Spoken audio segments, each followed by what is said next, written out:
full screen, yes. Okay. All right, good. All right.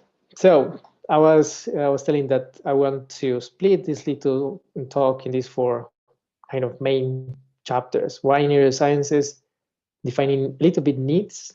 Yes, why we need to define needs in order to understand why we need to use neurosciences.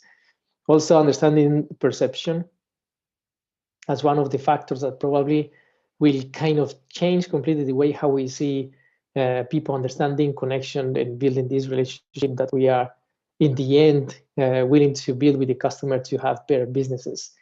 And one of the tools that will help us to make this connection is basically using persuasion. Okay.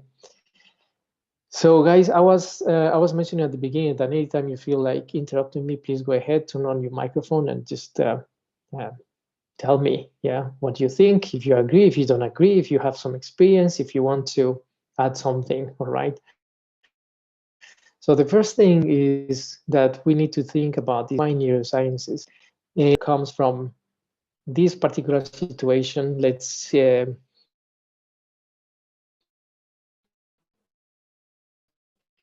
in mind a moment where you enter, for example, in a shop, or when you are working in a shop. As they're asking us is, how can I help you, right? There is one person that is entering into the shop, or you are entering into the shop and you hear this question often: how can I help you? And what we need to understand from this perspective is that usually a client, a person that is entering into a shop,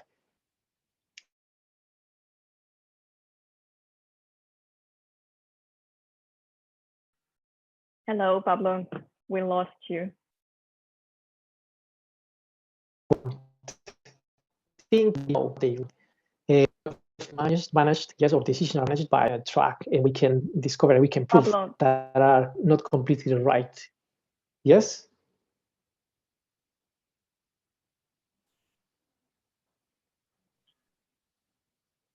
Jana, is there an issue or something? Pablo, we lost you for a moment. Okay, and what The about now? sound Is it working missing. good? Yes, right now it's great. Okay, I don't know what really is happening, but let's continue.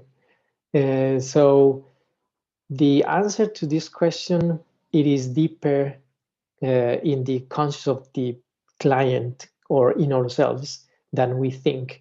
And basically, neuroscience needs to be studied because there is not a particular answer to this question. What do you want? What people really want when they are going to purchase something? So when we want to understand what people want, maybe we need to go deeper, yes, and we need to understand better, and not only going and see what are the characteristics of the consumer, of the client, or of the user, but what we really need to know is what are the reasons why a person is demanding X or Y type of product or service.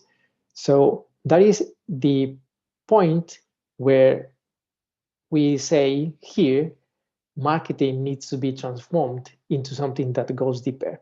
Yes. So your marketing will be defined as the science of human decisions. And for this, we will use different tools and techniques. So many of those are connected with technology, the devices that will make the study more precise, or that you can have more, in detail study of what's going on in the mind of a person, like taking neurometrics or biometrics or psychometrics, yes, with different devices. So it's interesting that to see that marketing has evolved to these levels where the need of a person is not uh, only the thing that we need to be aware of, but more what is the reason, or the reason of the existence of that need, or how do we define these needs. Yes. So usually, let me go a little bit back with this picture. Usually when we want to talk with a client, or when we want to perceive or receive some information from the client, there is a lot of messages that reach or that we try to send to the customer, yeah, from visual information, also from auditive information, but it happens that the mind of the customer is kind of a shell where specifically where there is a lot of information or where there are many messages, the client either doesn't listen or ignore. And in the end, what happens is that not only your message will get lost, but also the money that you have invested in these messages will get lost. All right. So we will need to use different techniques to reach this kind of red part in the brain of the customer that is the emotional part, yes, and go deeper and more precise in our messages. And there will be, then we're going to save our money, we're going to be more accurate, and probably we're going to be more efficient in in capturing the value from the market. So we need to change from sending invasive messages to talk in more persuasive way. All right. So we only can reach these persuasive moments, limits, levels by understanding the client. Okay. In the end, what will happen if these messages are rejected is basically that the customer is not going to listen to us. If there is another competitor that is more efficient in the messages or in the communication, they can effectively go to the customer, and what we will have as a result is that we're not going to be competitive. Look, there is a kind of reflection I have been doing in the last years of my career, which is what is the role of a product or a service in a business? And what I have seen is that in one side we have the customer, in the other side we have the company, and everything that happens in between these two is only communication, and we use different ways to communicate, right? So we have like different points to communicate. One of those is the product, or can be also the service. There is also, of course, the advertisement. There is all these touch points that are connected with the customer user, with the customer experience, with the service design. Yes. And in the end, the product, even though it is like a like the excuse to sell, to have this transaction, it is also a way to communicate. Yeah. So as a piece of communication, as a channel of communication, we need to understand how to reach that exact three-dimensional piece of or object to the client, if we understand it as a communication piece. Okay. So in this case, neuroscience will combine consumer research and modern neuroscience. This customer research, we know it from marketing research methods, and then modern neuroscience will help us to connect both things and create new techniques to understand better the customer. Okay. With this, we will be kind of helped by understanding what is the neurological system. Yeah. What is interesting here as well is that the neurological system has to do with the brain, yes, and it has to do with everything that is connected with the rest of the body, including all our senses. So it becomes, or it makes that all this study needs to put in a very superficial, it needs to put in on the surface the understanding of how to stimulate people's senses. All right. And we can go back to the very origins where we see in a moment where we need to react suddenly because there is a threat. Yeah, something is threatening us. Of course, we are not anymore in this situation where we are being threatened by animals. Yeah, we're not going to die. But it is true that there are some other situations that also are caused by stress. And this stress also makes us react in a very natural kind of,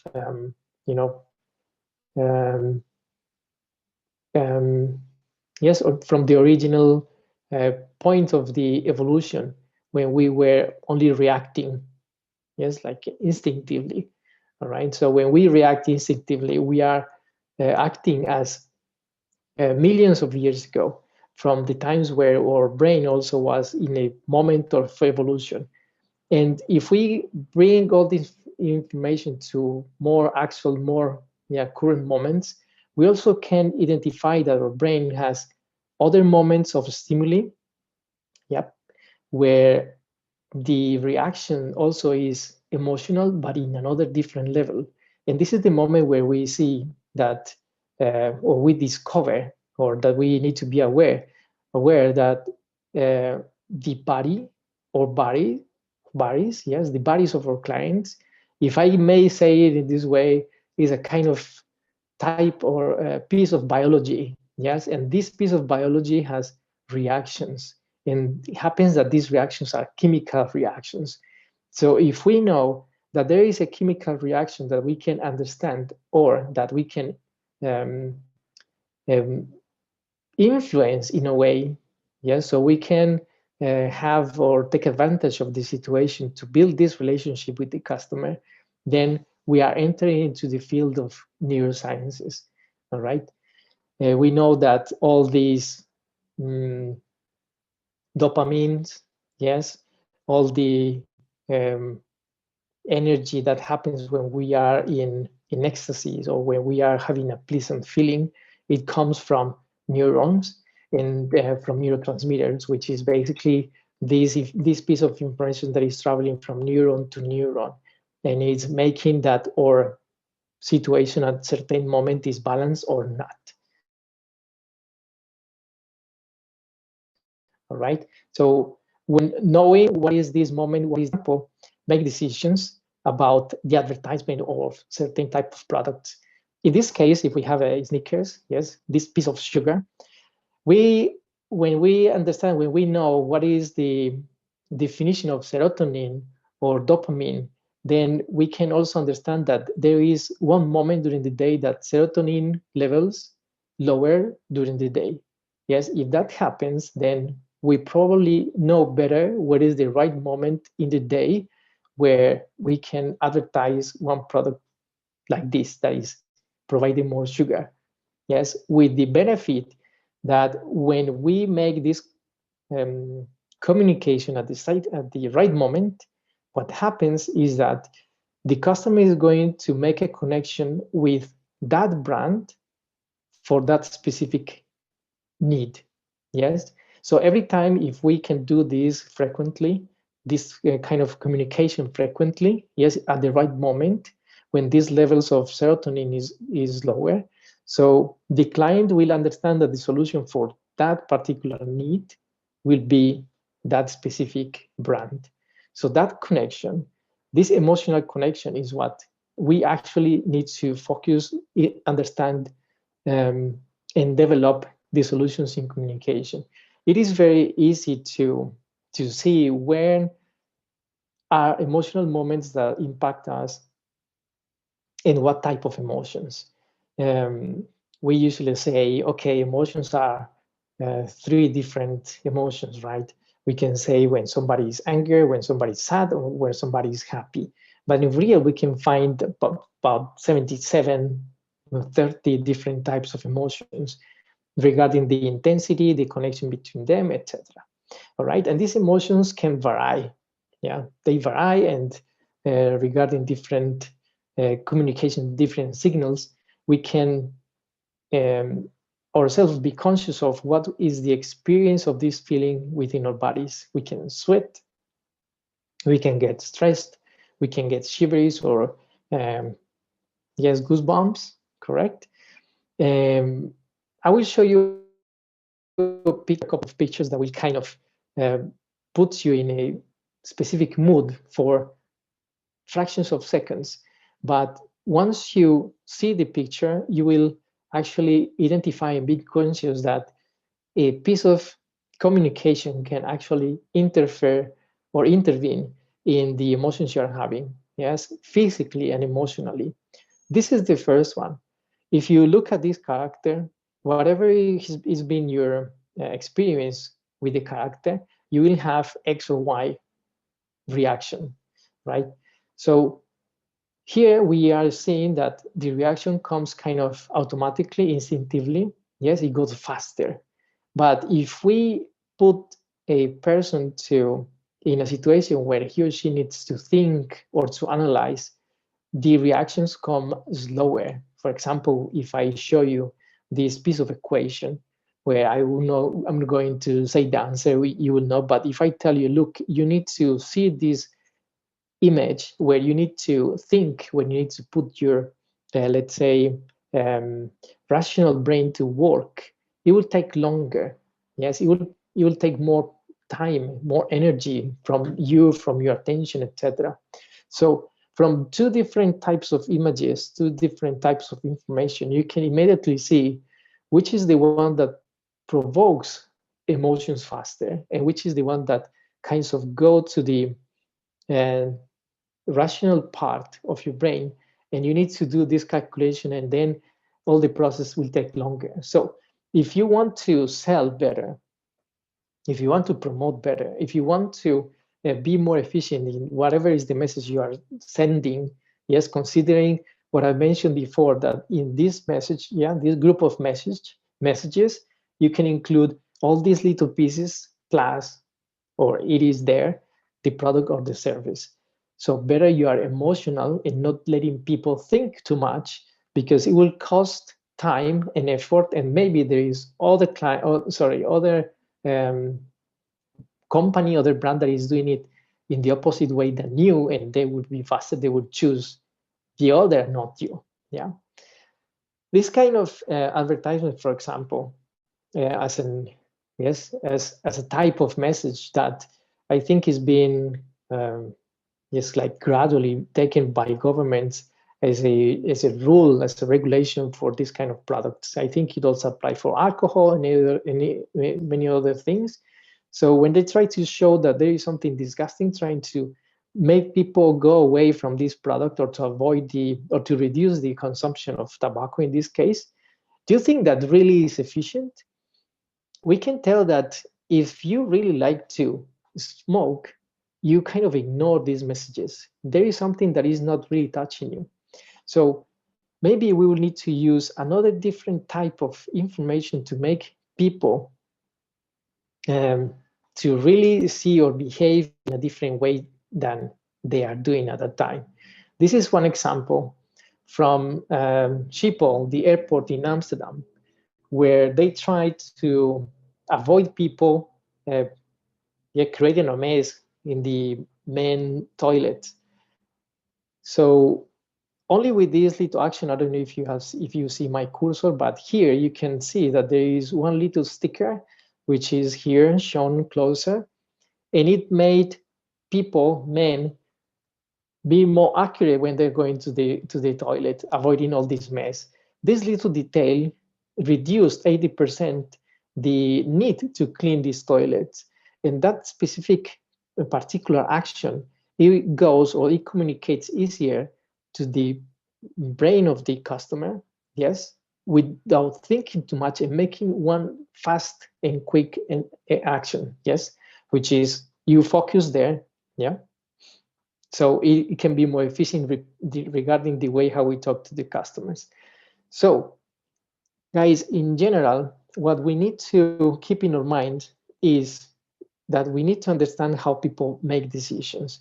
And this purchasing process, it can be complex to understand. And basically, this is like the magic information that every company wants to find. Every company needs to, or wants, or is being trying to research, and science and marketers, etc., through decades have trying to be more accurate in understanding how people make decisions. Then I think with neurosciences, we can get more accurate and we can answer these questions faster. So there are some brain scan techniques like the electroencephalogram, the biofeedback, the spectrography, magnetic resonances, or the eye tracking glasses that help us to see what people are really performing. How is the brain performing regarding different stimuli?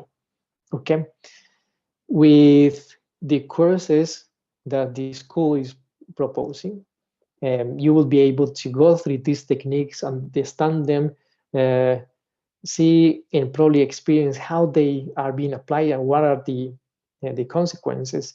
or the effectiveness of using technology connected with marketing.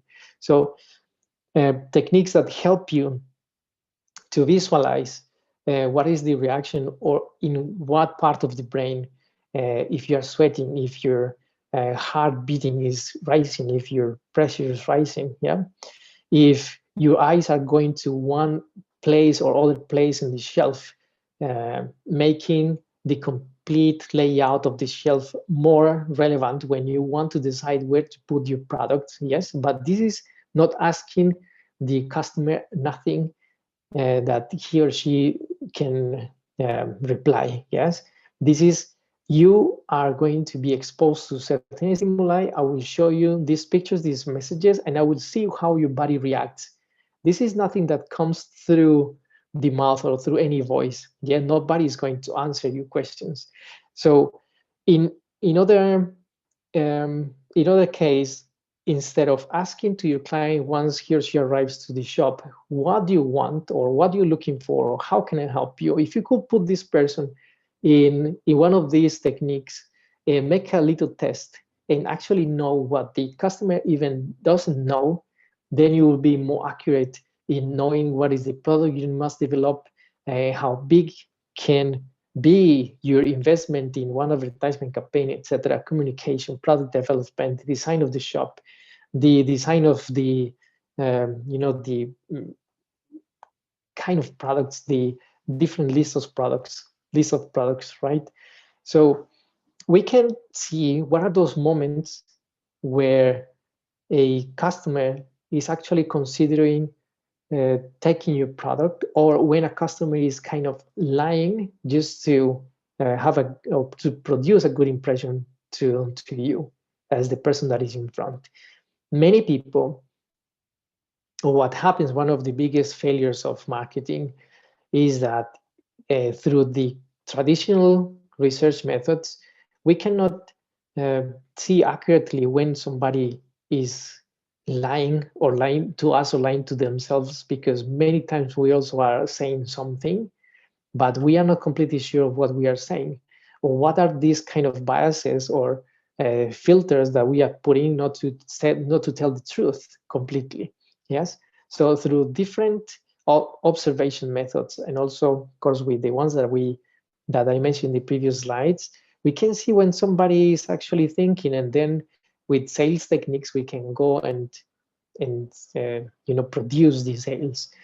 So through all this process, also the understanding of the structure of the brain, we can see, or we can identify what levels or what are the differences in different sections of the brain, where we can identify the parts that are less old, let's say, and the ones that are older.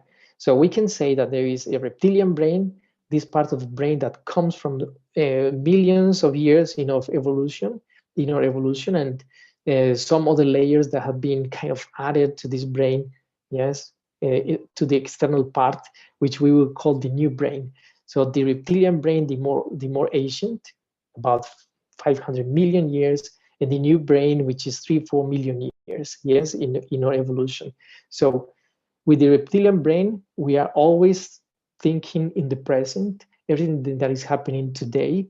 And with the new brain, we kind of consider the past, the present, and the future. This new brain is more realistic. Yes, we are more rational with it, while the reptilian brain is more automatic. So it make us to react in different situations in different ways. The reptilian brain, for example, is always on, while the new brain is on and off. The reptilian brain works on constantly because it has many of the characteristics that help us to survive. For example, stress, or the reaction to stressful situations. Yeah. Also, the reptilian brain is effortless. That's why when we act quickly in a fraction of a second, we don't see the energy expenditure. But in the new brain, we need to actually invest in being concentrated, in being focused, right? This fact that when in a classroom and somebody says, please pay attention, you're actually paying attention because you are investing energy in being focused on whatever is being said. Also, as a difference, we see that there is the reptilian brain is unconscious while the new brain is conscious, all right? Fast but limited, and the new brain is slow but smart. So we can see that by understanding these factors, we can go and define what are the actions that from the company we can put to kind of control this new brain in order to see and kind of put some effort and make this reptilian brain to be active. Yeah, so making differences and seeing when the customer is in what mood, in what certain situations, and what are these different messages that the company has, so we can be more or less efficient. And in the end, we will have a better understanding and will make, in the end, better businesses. I was also mentioning that it is important for us to understand what are the needs, because many times we think that a need is this kind of, I don't know if you are familiar with this pyramid of Maslow, yeah, where he was saying that in the base of the pyramid, there is this basic needs. So we need shelter, we need to get food, etc., etc. The thing is that we all share the same needs, yes, and the way how we solve the needs is what actually make companies to differentiate. Yes, but all of them, they go to the same need. So we can understand better a need as the way how a customer understands the solution for this need. And usually this way to solve this need, it comes from the influence that the customer has in the surroundings. Okay, so the way how we solve that need, or the many options that we have available, are the ones that we transform into desires. So let's say that the needs are there, but the desire is basically what creates the demand, not the need. The need is the basic form of something that will make me survive, but the desire is will be the way how I'm going to solve this need. All right.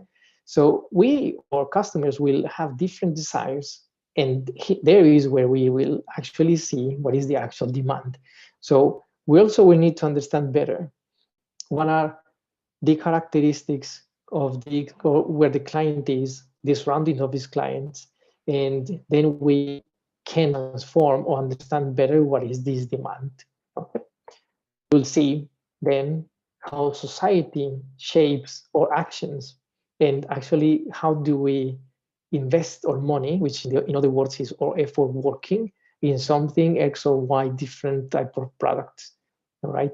So there are different things to discuss from the understanding of that need or the projection that we have from different products. If I have here this bakery, and if you see in the window of this bakery, in this amount of products, we all need to understand, and of course, I think we all have been in this situation where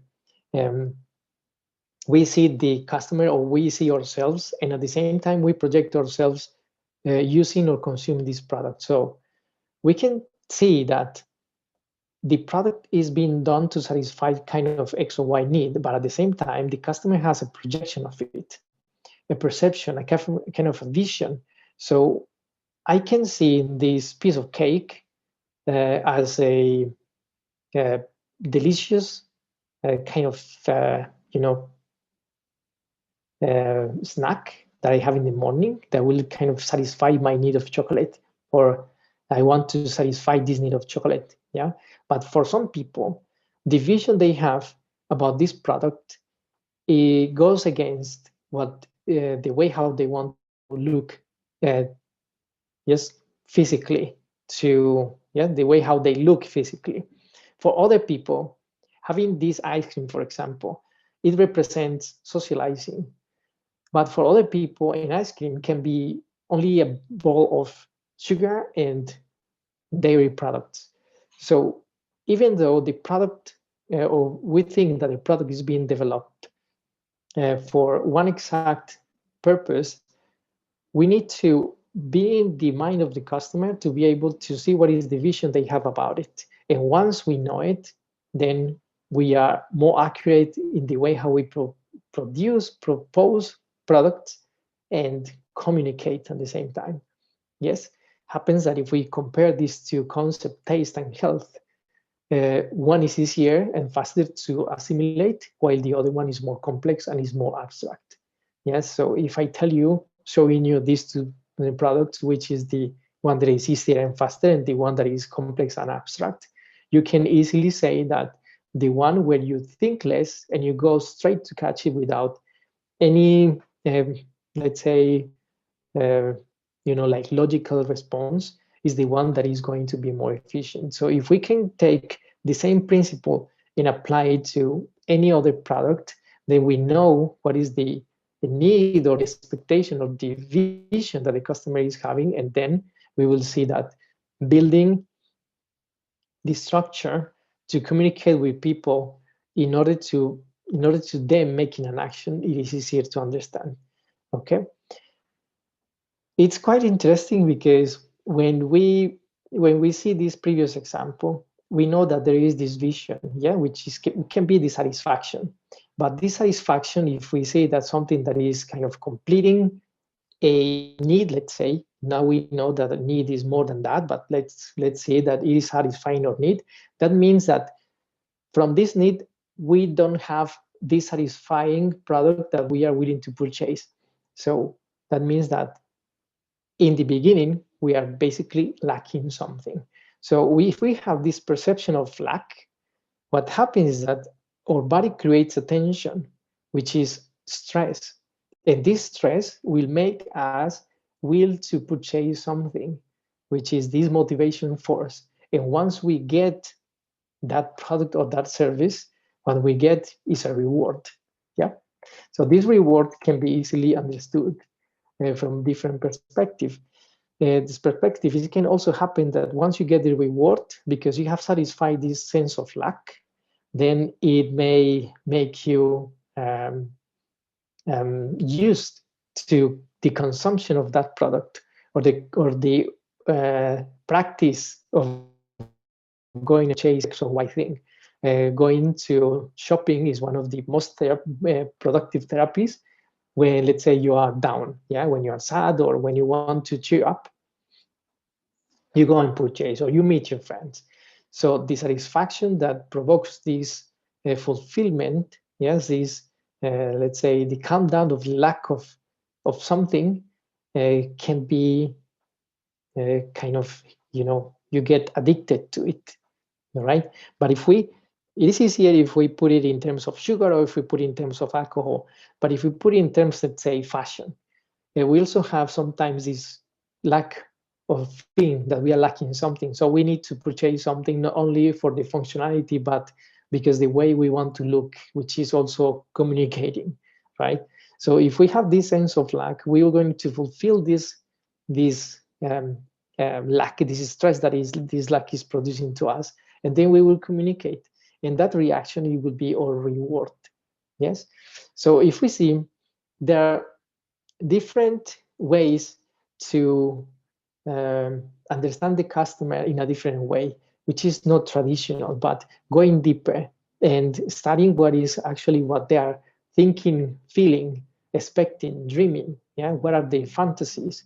And at the same time, what are these factors that the customer, him or herself, ignore? Yes. So, entering a little bit more, then we can identify how to perceive. What is the perception? How to make people perceive more efficiently what we are trying to communicate. Okay, maybe we will need to first that to perceive is like this kind of the channels through which the body communicates with the external world. And happens, guys, that these channels are only 5. So the channels that we have are our senses. We have the smell, we have hearing, we have tasting, we have touching. Yes. tasting. Yeah, so from these senses that are only 5, these are the ones that make us see the reality and kind of validate that we are alive. And in the same way, brands validate their existence through the stimulation of these senses. So in this way, we will make people to perceive, okay, the reality. And if we can create this reality through the communication of brand, then we'll be winning, all right? We can also understand that this perception or the combination of these stimuli from the senses, it is connected with what we understand about these very complex concepts like beauty. Yes, the concept of beauty is probably one of the most discussed. Yes, we can tell that the beauty is in the eye of the beholder. We can see that beauty is more connected with the geometrical studies and proportion, etc. But in the end, all this context, all this complexity of ideas are the ones that will create a perception. Yes, which is the sum up of these elements of these variables.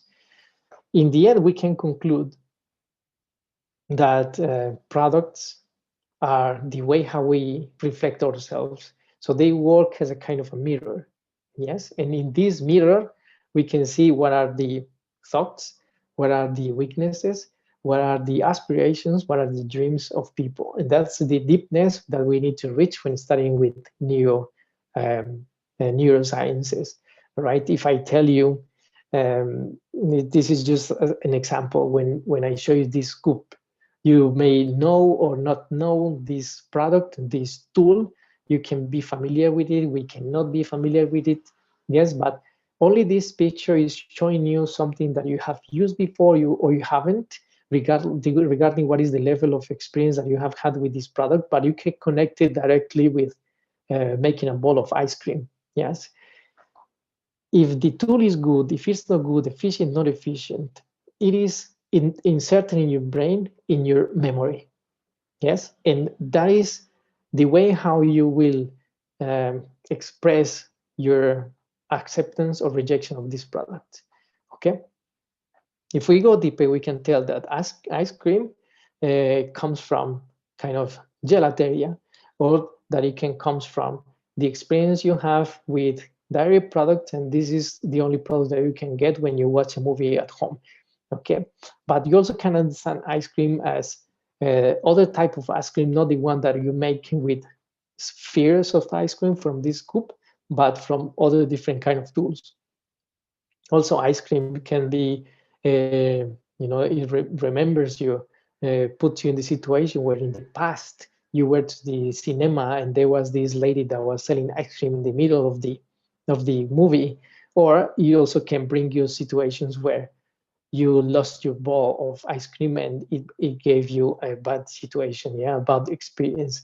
So the product, the price, the situation, the brand, the service, the website, the application, the more we get in contact with it, yes, through our senses, the more strong perception we will get. So we can produce efficient perception, we can produce not efficient communication, and then wrong perception.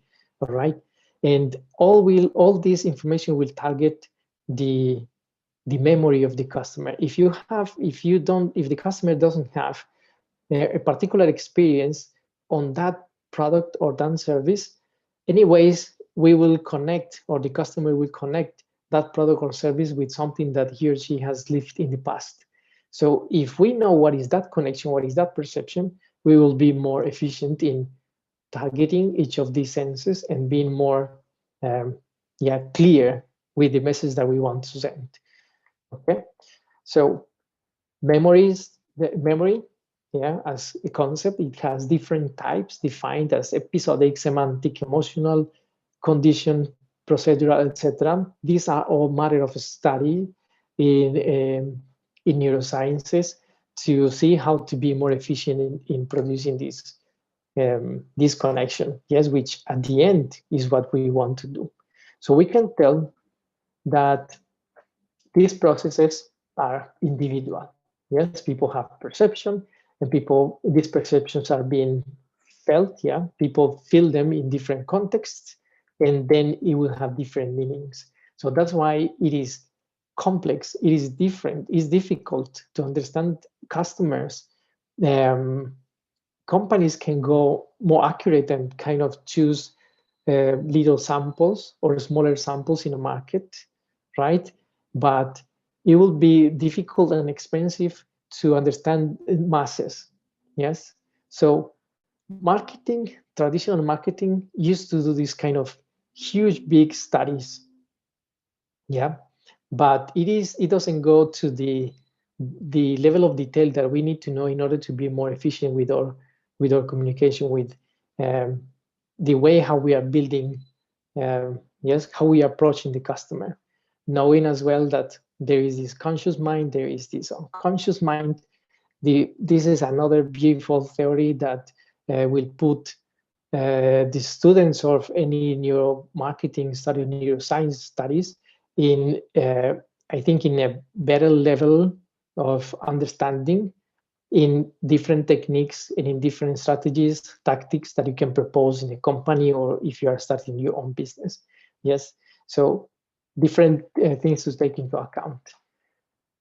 Now, in finishing this little speech today, I want to go a little bit into these different ways how we perceive. So we need to start from the point by saying that our most basic assumptions, which is the way how we understand, how we see the world, about ourselves, about society, are false. And this is an interesting quote that need to question us as companies producing some products or services, and also to understand or to know that we have a very different perception than the customer has. So we need to know, yes, that these differences will make us kind of go wrong in the strategies and the tactics that we propose. But people are not like us. Yes, customers don't think like us. If we are in the product development department in a company or starting a business, we need to go deeper in their mind. This is not our mind anymore. Okay, so we need to create that kind of vision, this kind of understanding in order to catch people's attention. So more techniques in supermarkets, like repetition, like creating, yes, in packaging, bigger color, bigger volumes in the display of products, or just connecting different ideas like here or here that makes people surprised about the way how we are communicating. It can be more useful. Yes, all the senses are integrated, and for me, I think is one of the key points, understanding that we have a limited body, and this limited body doesn't allow us to perceive or to be conscious of the 100% conscious of the communication we are receiving. Everything that we see, we smell, we taste, because all these factors are connected with our memories or past experiences, right? So even the price, as we see here, understanding all these questions, why we perceive that something is expensive, why something is cheap, why people are willing to purchase a very expensive pair of shoes when they look old already and dirty, and why people will purchase a very high-end product because the story that it tells, or because the way how they make feel these people. All these reasons, we need to understand them, we need to know them, and once we analyze that, we will be more we will be more efficient when we are creating our strategies. Okay, if we take into account social media as well, the way how people purchase expensive things when they don't have a budget to spend, but why people without resources, they like to purchase X or Y very expensive luxurious product. So these things are factors that we need to keep in our mind, okay, especially if we are in one of these businesses. So we used to say that time, recognition, belonging, acceptance, love, peace, family, or trust are some of the intangible, one group of intangible things that people use to purchase. But in real, we need to know that these factors, they are answering to more deeper needs, yes, fantasies, memories, experiences, emotions, intuitions, and deeper into what are the real, yes, frustrations, what are the real motivators that make people go and make one decision. So that's why using persuasion becomes, from my perspective, one of the tools that we can use that makes us be more efficient when we communicate. Keep in mind that everything that we are spreading out of the company is a piece of communication. It doesn't matter if it's tangible, not tangible, service, product, process. All these factors enter into the customer through the senses. No matter if you are in B2B business, B2C business, it is people to people always. Yeah, so we need to use perception, and we need to know how to influence. Yes, which is a word to say manipulation. Some people would say, yes, some of the kind of people that don't like neurosciences applied to marketing kind of have this perception in mind that this is kind of manipulation. But I think still there is a moment where we all can use different techniques to make people behave and to purchase the way or to follow us in the way we want. All right. So the deep understanding of how we behave will be part of your studies when you decide to join this school.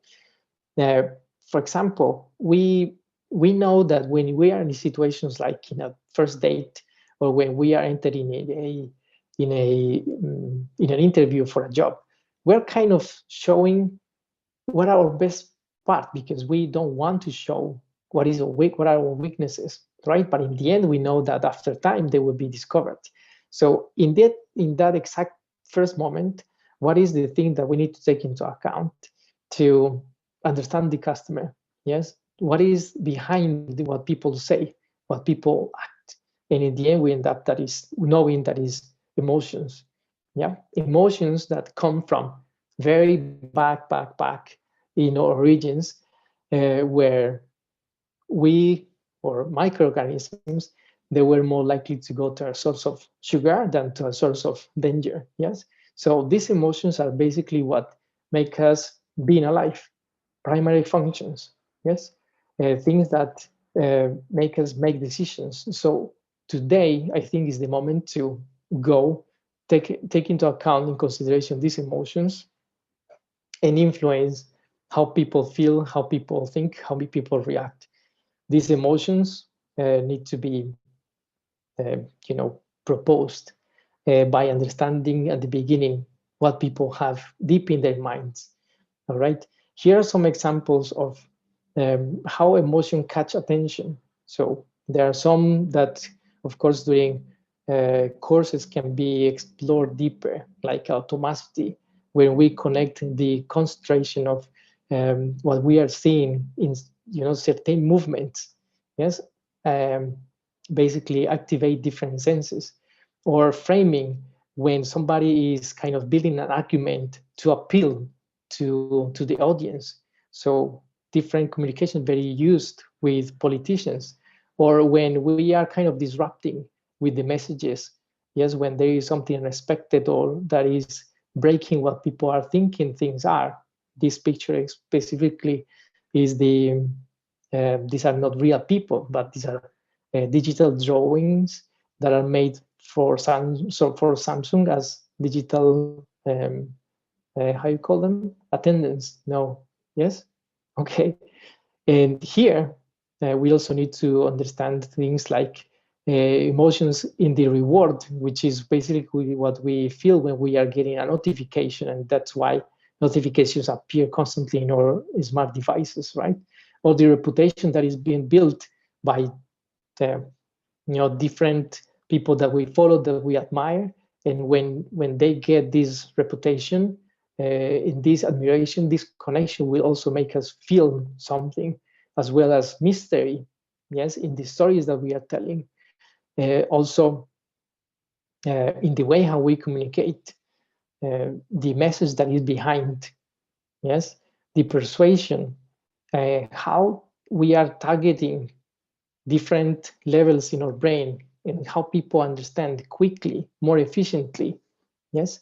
So to conclude, and this is just a little experiment, just to tell you how we can react quickly, and how we differently sometimes we can or think that we can react more rational. Yes, if I tell you that there is this shop A that sells a product that has this price, 140 euros, but it gives a discount 10% for the customer who pays in cash, and then you go and compare this shop with other one that is selling a product in 120 euros, but charges 5 euros if the client decides to buy it on credit, we automatically will go for the shop number A, yeah, because we think that it's better to have a discount than being charged, when both prices in the end will be the same. Yeah. So the way how we react, how we see the communication that we are receiving, it has a lot of interference, a lot of filters that the customer put, and all these filters are put in people's brains through years. We are kind of collecting all this information. We are storing in this information in our minds, and in the end, this is what makes us understand or not understand what is the real message. So what I think is important for us, and as a conclusion, is to know that customers don't know what they really want, and that should be our starting point. We also need to understand that there is a correlation between needs and the real demand, what people really want, and how these needs, at what point they are transforming into a demand. Also, that the product, the communication, the price is what the client perceives it is.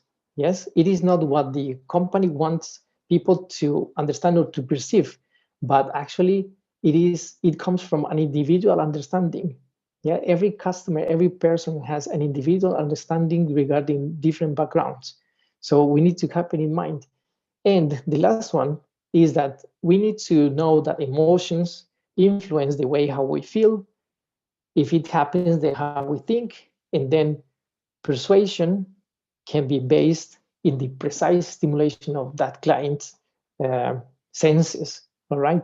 So 4 different points for 4 different chapters that I kind of talk here quickly, a bit faster, about what is the importance of studying neurosciences to be more accurate when we work with marketing and in businesses.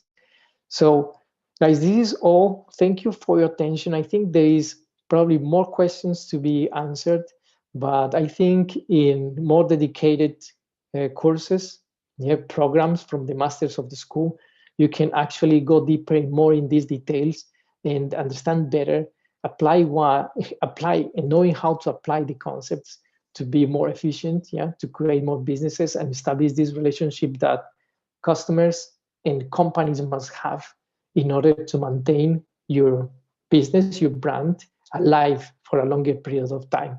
All right. So guys, if you have any question, this is the moment. And I think you must really consider going in another step, in a more evolved way, or your business, you are something about marketing, and going and studying something more specific. And I think Neuroscience Business School is providing it. So take a look at that. I don't know, Jana, is there something else that people would like to ask me to talk deeper, or something more to clarify some questions? So please let me know. Thank you so much, Pablo. Well, we have Ruben here, and he has a question here on the group chat. Okay, let me see. Ruben, I think we can unmute and Can by I use now just ask can via I, microphone. Yeah. can I use it? Okay. Oh, first of all, congratulations for your presentation. Thank you, Ruben. I consider it excellent, very complete. And I do have a question. When you were saying about the detractors of the neuromarketing that uh, accuse us, I include myself, as manipulators. Um, that made me think about a very old comment about marketers, which are considered by many people uh, to create artificial needs. My question is this: what is your opinion? Do you think marketers can create artificial needs? Okay, Ruben, thank you for the question. Look, I think I thought at the beginning I thought you were going to ask something different, something like if marketing can create manipulation, and I wanted to ask you to answer you. Yes, of course, marketing produces manipulation, but I think it is being like that since the very beginning of capitalism. Yeah, manipulation is being there. If you want to change the world, we can say, okay, influence. They influence us, so marketing guide us in the way how we are solving our needs, but I think it changes, Ruben, in this way, in the way how we understand needs, because needs, as I was mentioning at the beginning, we all have the same. You have the same needs I have as a human. Yes. So needs are there and will be there. So marketing is not creating any need. Yes. Capitalism is not creating any needs. Needs are there. What they are offering us are different ways to solve these needs. For example, there is the need to communicate. So the need of communication is being, it exists in the origins of humanity. Yeah. So at the beginning, they created the alphabet and they created languages. Yeah. So there was the first way to solve a need, which is communication. And then people start drawing. Yeah. So drawing became a way to communicate and then making sounds, probably. Okay. If we come back more to these years, communication 150 years ago was one guy in a horse with a letter bringing this, taking days to bring a message. Then came the telegraph, etc. Now, 20 years ago, the cell phone. Yes. Today we have internet and we have smartphones, and then we have different ways or different cell phones, different prices, different technologies. Yeah. So let's say that these offer of cell phones, they all are ways for us to solve a need of communication. So the need communication is still the same, but what marketing creates are the different ways how we can solve this need. If one of these ways is so efficient that people only prefer this way to communicate, then that preference is what marketing is building. And that preference is what actually every company would like to have. Yes, that these customers prefer the company and their solution. So the needs are there. The ways to solve the needs are the ways that we need to put our eyes on and create it efficiently. Those ways are the ones that we called the wish. So it's different saying, I need this, but I wish that or that. Yeah, so I wish to have a phone to communicate because I need to communicate. So the wish in the end is what actually tell us the power that marketing has in our purchasing decision. The wish is the demand. Yeah, the need is the base, but the wish becomes the demand. I hope that I'm answering your question, Ruben. Did I? Yes, yes, perfectly. And I completely agree with you. And Okay, yeah, absolutely, yes. The needs are there. And according to Maslow pyramid, I mean, you can have a self realization or self, you know, um, correct. that Perfect. are always there, even in a Yanomami tribe in the Amazon. Exactly. They also have all these needs, the different type of needs we have in the cities, in Exactly. Yes, correct. so-called civilization. They also have all these needs, and they satisfy them in a different way, but perfectly. I completely agree with your answer. Thank you very much. Thank you, Ruben, for your question. Thank you, Ruben. Thank you, Pablo. Does anyone Thank have you, Jana. any more questions? Thank you, Daniel. All right. So to conclude, if you are interested in deepening your knowledge in the topic, or have some questions about our neuroscience business school, we actually have an open doors event online, open doors, which is next Tuesday, and you'll get the presentation. Yes, Pablo, will you provide us with the presentation? Yes, absolutely. Okay, I will so send we it to will you send to and share it with everyone. everyone. Yeah, we will share it to everyone. Thank you so much for the participation. Thank you, Jana. Pablo, Thank you all. Have a good evening, all of you. Goodbye. Bye. Goodbye. Thank you, John.